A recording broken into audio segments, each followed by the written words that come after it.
ایک ایک کر کے نقطے پہ چلتے ہیں, بڑے سخت سوالات ہیں, اس کی آپ کو کلیئرٹی ہمیں آپ سے چاہیے. آج ہی آپ نے بلانا تھا, آج ہی آپ کو ہم نے بلانا تھا کیونکہ آپ کو لگی لپٹی نہیں رکھتا, you try to answer most questions, گھماتے نہیں آپ. سب سے پہلے بات یہ کہ جو پولیٹیکل کمیٹی بنی ہے یہ کس سے بات کرے گی, کیونکہ پہلے تو ہمیشہ آپ کا یہ پوائنٹ آف ویو تھا کہ جس کے پاس طاقت ہے اس سے بات کریں گے, یعنی اسٹیبلشمنٹ سے بات کریں گے.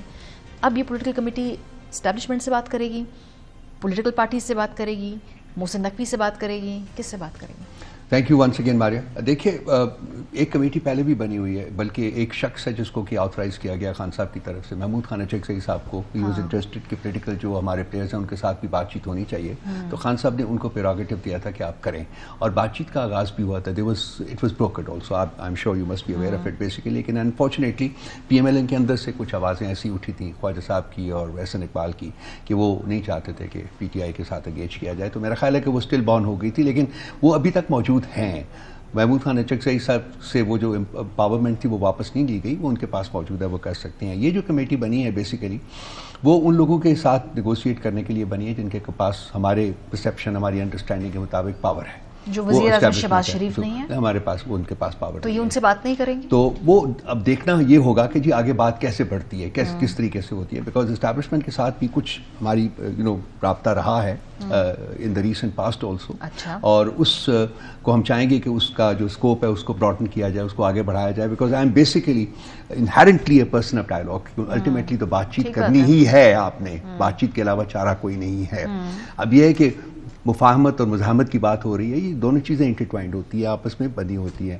اگر مزاحمت ہو وہ مفاہمت کی طرف لیڈ کر سکتی ہے, اور اس طرح کی باتیں ہوتی ہیں. تو میرا خیال ہے کہ یہ سملٹینیسلی یہ کام ہوں گے. یہ پولیٹیشین سے بات نہیں کریں گے, یہ بھی کیٹیگوریکل پوزیشن ہے, اسٹیبلشمنٹ سے ہی بات کریں گے.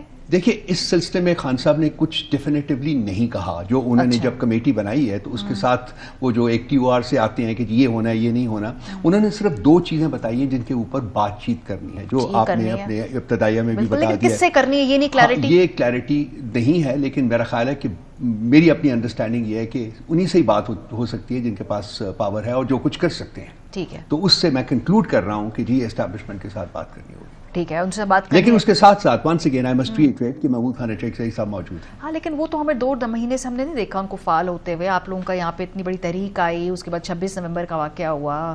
اچکزئی صاحب کا میں بیانات ضرور سنے, لیکن وہ پولیٹیکلی تو ایکٹیو نہیں. نہ میں نے انہیں مولانا صاحب سے ملاقاتیں کرتے ہوئے دیکھا ہے. وہ میرے خیال ہے کچھ اپنی اور سیاسی مصروفیات میں ہیں. تو ابھی آپ کو یہ پتا ہے کہ بات کیا کرنی ہے, پر ایگزیکٹلی یہ نہیں پتا بات کس سے کرنی ہے. یہ فیئر اسیسمنٹ, یہ تو لازمی مجھے پتا ہے کہ جی اسٹیبلشمنٹ سے بات ہونی ہے. ٹھیک ہے, جو دوسرا ہے شہباز صاحب سے بات نہیں کرنی, بلاول سے بات نہیں کرنی, اس کے بارے میں ابھی ڈیفینیٹو انپٹ ہمیں نہیں ملی ہے کہ شہباز صاحب یا بلاول کی پارٹی سے بات کرنی ہے یہ نہیں کرنی, یہ بھی نہیں پتا. یہ انپٹ ابھی نہیں ہے ہمارے پاس. اور یہ کب تک آ جائے, کیونکہ 14 تاریخ تو 6 دن بعد کمیٹی تو بنی ہوئی ہے. وہ آج میرا خیال پریس کانفرنس بھی ہوئی ہے, اس میں انہوں نے اسپیل آؤٹ کیا ہے سارا کچھ. تو یہ تو بات چیت کل شروع ہو سکتی ہے, آج شروع ہو سکتی ہے. ٹھیک ہے, لیکن بات چیت وہ آپ سے کیوں کریں گے, کیونکہ آپ نے تو کہہ دیا کہ بھائی پہلے یہ 2 شرائط ہیں جس میں یہ ان واقعات کی تحقیق کریں, وہ تو انہوں نے پہلے بھی نہیں کی. آپ کو اسلام آباد آنا پڑا, اور قیدیوں کو رہا کریں وہ بھی انہوں نے پہلے نہیں کیا, ورنہ ہم سول نافرمانی چلا دیں گے. تو بڑی تڑی نما ہے نا, تڑی نما مذاکرات ہیں. یہ تو ہمارے کانسٹیٹیوشن بینچ میں بھی یہ دونوں مقدمے لگ گئے ہیں. انہوں نے بھی اسی ہفتے میں انہوں نے اس کی ہیئرنگ بھی کی. اب پرابلم یہ ہے کہ کانسٹیٹیوشن بینچ میں ہمارا ٹرسٹ نہیں ہے. اب پارٹی کیا ڈیسائیڈ کرتی ہے کہ ہم نے اپنا کیس وہاں پلیڈ کرنا ہے کہ نہیں کرنا, ہم نے جانا ہے کہ نہیں جانا ہے, جانا ہے تو کس طریقے سے جانا ہے, یہ بھی آج کل میں فیصلہ ہو جائے گا اور یہ بات آگے بڑھے گی. So technically there is a break through. انہوں نے بات کہا ہے کہ جی اس کو سنتے ہیں, آپ کی بات کو دیکھتے ہیں کہ کس طرف بات جاتی ہے. نمبر 1 بات. اور دوسری بات جو ہے وہ بھی میرا خیال ہے کہ وقت کے ساتھ ساتھ وہ بھی کلیئر ہو جائے گی, اور وقت ہمارے پاس زیادہ نہیں ہے, تھوڑا ہی وقت ہے. لیکن یہ مذاکرات سے زیادہ آپ کو نہیں لگتا تڑی ہے, دھمکی ہے, یہ ہماری بات مان لیں ورنہ ہم سول نافرمانی کر دیں گے. مذاکرات کے لیے میں یہ نہیں کہہ رہی, میں آپ کو میری پوزیشن پتہ ہے کہ حکومت کی ذمہ داری زیادہ ہے, یہ ان کا پریروگیٹو ہے, ان کو بہت سارے کانفیڈنس بلڈنگ میئرز کرنے ہیں جو نہیں کر رہے وہ. لیکن یہ بھی کوئی مذاکراتی ٹون نہیں ہے آپ کی. ڈیفینیٹلی یہ ایک مزاحمتی ٹون ہے آپ کی کہ ہم تو آئے ہی آئے پھر ورنہ. دیکھیے یہ بہت دیر سے پینڈنگ پڑے ہوئے ہیں.